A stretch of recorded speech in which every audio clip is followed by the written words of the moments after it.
Clemson Swallows, if filing for the 6 years oldest first and oldest until current year, I assume you can't do all at once, correct? Any time needed in between.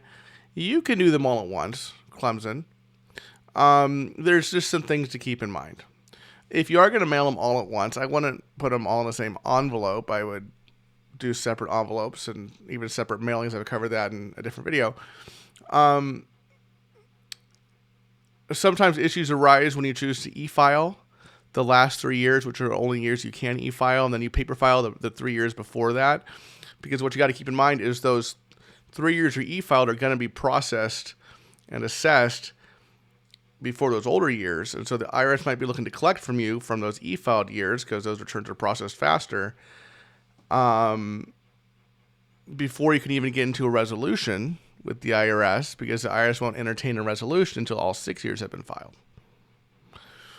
Another thing to keep in mind is refunds. Let's say you don't have a balance due to the IRS. You know you're going to get a refund for, let's say, last year,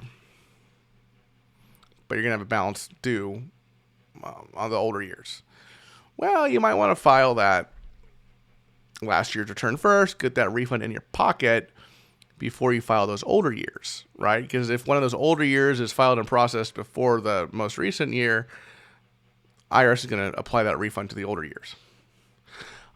You might not always get that refund in that case. Sometimes the IRS will send out a notice, CP63, telling you, hey, we're holding your refund, okay, because you haven't filed such and such tax returns, and we believe you owe more tax on those years, so we're holding it until you file these returns. But they don't always do that, right? Sometimes they don't. So might as well roll the dice, spin the wheel. Good questions. Now, I will say when it comes to doing the returns, there's often practical reasons to do them sequentially, chronologically, oldest to newest, as you're doing, Clemson. That's because there are these things called carry forwards that can carry forward from one year to the next. For example, if you have a rental property and you have passive losses you can't take because you don't have sufficient passive income to be offset by the passive losses, those passive losses carry forward. Capital loss carry forward, that's probably more common for viewers in my channel.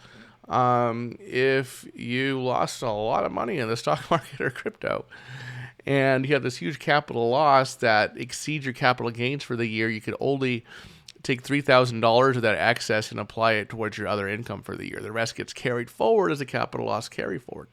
There's other kinds of carry forwards: net operating loss carry forwards, home office deduction carry forwards, investment interest expense carry forward. Those are all things that you would have to do the previous year in order to do future years to get those carry forwards correct. See what I mean? Capiche? All right, folks. That's what I got. Thank you for the question, Clemson. If you have multiple years on unfiled tax returns, you're looking to get filed. You qualify for a free consultation with us here at Choice Tax Relief. Give us a call, 866-8000-TAX. That's 866-8000-829. Or you can go to choicetaxrelief.com, fill out the form on the website. We'll reach out to you. I have some other videos here about what to do if you have multiple years of unfiled returns on the left-hand side of the screen for your education and enjoyment. Thanks so much for watching, everybody. See you in the next video. Bye-bye.